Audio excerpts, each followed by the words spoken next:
ரேஷனல்ஸ் and வியூவர்ஸ்க்கு வணக்கம். நம்ம இந்த வீடியோவில் பார்க்க போகிறது 2015 ரிலீஸ் ஆன ஹாலிவுட் மூவியான போன் டொமஹாக் அப்படிங்கிற படத்தை பற்றி தான். வீடியோக்குள்ள போகிறதுக்கு முன்னால மறக்காம சேனலுக்கு சப்ஸ்கிரைப் பண்ணிக்கோங்க. இந்த படத்தோட கதை பார்த்தோம்னா, படத்தோட கதை லேட் 1800s நடக்குது. அதாவது அமெரிக்காவில் கவுபாய்கள் கோலோச்சி கொண்டிருந்த காலம் அது. ஸோ படத்தோட ஓப்பனிங்ல 2 கொலைக்காரங்களை காட்டுறாங்க. அந்த 2 கொலைக்காரங்களையும் ஒரு பழங்குடி கும்பல் வந்து அட்டாக் பண்ணுது.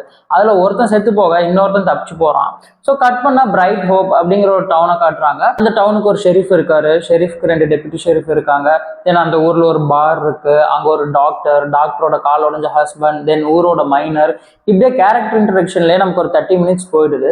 அதுக்கப்புறமா என்ன ஆகுதுன்னு பாத்தீங்கன்னா, தப்பிச்சு போன திருடன் இந்த ஊருக்கு வரான். ஸோ இதை பார்த்த டெப்யூட்டி ஷெரீஃப் நம்ம ஷெரீஃப் கிட்ட போய் சொல்ல, ஆள் பார்க்க புதுசா இருக்கானே ஒரு மாதிரி அப்படின்ட்டு, தம்பி ஊருக்கு புதுசான்னு வந்து விசாரிக்க, ஏன் பழசா இருந்தா மட்டும் நீ என்ன பண்ண போற அப்படின்னு சொல்ல, இவனை இப்படியே விட்டா சரி வராது, 2 ஊமை குத்துனாதான் சரி வரும் அப்படின்ட்டு அவனை பிடிக்க போறப்ப அவன் தப்பிச்சு போறான். ஸோ அவனை காலிலேயே சுட்டுறாரு நம்ம ஷெரீஃப். ஸோ இந்த குண்டடிப்பட்ட திருடனுக்கு ட்ரீட்மெண்ட் பண்றதுக்காக போய் டாக்டரை கூட்டிட்டு வர்றாரு நம்ம ஊர் மைனர். ஸோ அப்போ ஆல்மோஸ்ட் எல்லாம் நடக்கும்போது நைட் ஆயிடுது. ஷெரீஃபோட ஸ்டேஷன் லாக்அப்ல குண்டடிப்பட்ட திருடனை வைக்கிறாங்க. ஸோ நம்ம டாக்டரும் வராங்க ட்ரீட்மெண்ட் பண்றதுக்கு. இன்னைக்கு ஒரு நைட் நான் அவனை அப்சர்வேஷன்ல வைக்கணும் அப்படின்ட்டு அந்த ஸ்டேஷன்லேயே அங்கே தங்க நேரிடுது. ஸோ நம்ம ஒன் ஆஃப் த டெப்யூட்டி ஷெரீஃபை அவங்களுக்கு துணையா இருக்க சொல்லி 3 பேரையுமே ஸ்டேஷன்ல விட்டுட்டு போறாரு நம்ம ஷெரீஃப். ஸோ அந்த நைட்ல ஒரு மர்ம கும்பல் அந்த கிராமத்தை அட்டாக் பண்ண வருது. வரவங்க என்ன பண்றாங்கன்னு பாத்தீங்கன்னா, அங்க கட்டி வச்ச அந்த குதிரைகள் எல்லாம் திருடிட்டு போறாங்க. அது காவலா இருந்தவனே குடலை உருவி கொடூரமா கொலை பண்ணிட்டு போறாங்க. ஸோ விடிஞ்சு இந்த விஷயம் ஷெரீஃப்க்கு தெரிய வர, அவர் அந்த கிரைம் சீனுக்கு வந்து பார்க்கும்போது அங்க சில அம்புகள் கிடக்குது. ஸோ அந்த அம்புகளை பார்த்துட்டு, ஒருவேளை ரெட் இண்டியன்ஸ், அதாவது பழைய கௌபாய் படங்கள்லாம் பாத்தீங்கன்னா மண்டையில கோழி இறக்கி வச்சுட்டு கொலவு சட்டம் போட்டு குதிரையில வருவாங்க. ஸோ அவங்க தான் வந்து இந்த அட்டாக் பண்ணியிருப்பாங்களோ அப்படின்னு ஒரு சந்தேகப்பட்டு, அந்த கிராமத்துல ஒரு ரெட் இண்டியன் வாழ்ந்துட்டு இருப்பாரு. அவரை கூப்பிட்டு கேட்க, அவர் வந்து இல்ல இது வந்து நார்மல் ரெட் இண்டியன்ஸ் பண்ணல, இதை பண்ண ட்ரைப் வந்து ட்ராக்லடைட்ஸ் அப்படிங்கிற ஒரு ட்ரைப் தான் இதை பண்ணியிருக்காங்க. ஸோ அவங்க யாருன்னு பார்த்தா நரமாமிசம், அதாவது மனுஷங்களே கொண்டு சாப்பிட்றவங்க, அந்த மாதிரி ஒரு கேனிபலிசம் நேச்சர் இருக்கவங்க.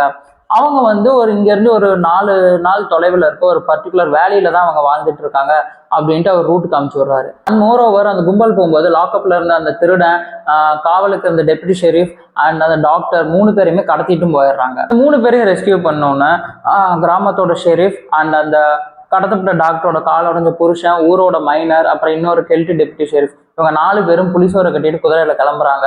அண்ட் இவங்க போற வழியில என்னென்ன சேலஞ்சஸ் சந்திக்கிறாங்க, அந்த தேடி போனவங்களை காப்பாத்தினாங்களா இல்லையா, இதுதான் படத்தோட மீதி கதை. ஸோ ஓவராலா பார்க்கும்போது இது ஒரு ஸ்லோ நரேஷன் ஸ்கிரீன் பிளே உள்ள படம் தான். யூஸ்வல் ஹாலிவுட் ஃபிலிம்ஸ் வர மாதிரி பரபரப்பான ஆக்ஷன் சீக்வன்ஸ் அந்த மாதிரி எதுவும் இல்லாம, இதே கதை ஒரு ரியலிஸ்டிக்கா நடந்தா இது எப்படி நடந்திருக்குமோ அந்த மாதிரி தான் இந்த படத்தை ஷூட் பண்ணியிருப்பாங்க. ஸோ இந்த படத்தோட ஹீரோ பார்த்தீங்கன்னா, இந்த படத்துக்கு 2 ஹீரோ இருக்காங்க. ஒருத்தர் வந்து அந்த ஷெரீஃப் கேரக்டர்ல வரவர். அவர் வந்து பாத்தீங்கன்னா நம்ம விடாமுயற்சி படத்தோட இங்கிலீஷ் வெர்ஷனான பிரேக் டவுன் அதுல ஹீரோவா நடிச்சவர். இன்னொன்று வந்து அந்த டாக்டரோட காலோடைஞ்ச புருஷனா வரவர். அவரு பாத்தீங்கன்னா பேட்ரிக் வில்சன். இந்த காஞ்சூரிங், இன்சிடியஸ் இந்த சீரீஸ்லாம் பார்த்துருந்தீங்கன்னா அதுல வந்து பேய் ஒட்டிட்டு இருப்பாரு. அவரு தான் இன்னொரு லீடர் நடிச்சிருப்பாரு.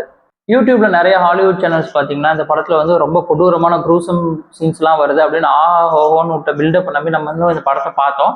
பட் அவங்க கொடுத்த பில்டப்க்கு ஏற்ற மாதிரி இந்த க்ரூயலான சீன்ஸ்லாம் வந்துச்சுன்னா அப்படியெல்லாம் ஒன்றும் பெருசாக இருந்திருக்காது. நீங்கள் ஆல்ரெடி சா, ஃபைனல் டெஸ்டினேஷன், ராங் டர்ன் இந்த மாதிரி மூவி ஃப்ரான்ச்சைஸ்லாம் பார்த்துருந்தீங்கன்னா இதில் வர சீன்ஸ்லாம் ஒன்றுமே இல்லை அப்படின்னு தான் சொல்லுவீங்க. ஓவராலாக பார்த்தீங்கன்னா இது ஒரு one time watchable slow narration film. இந்த படத்தை நீங்கள் ஆல்ரெடி பார்த்துருந்தீங்கன்னா உங்களோட வியூஸ் என்னன்னு கமெண்ட்ல கமெண்ட் பண்ணுங்க.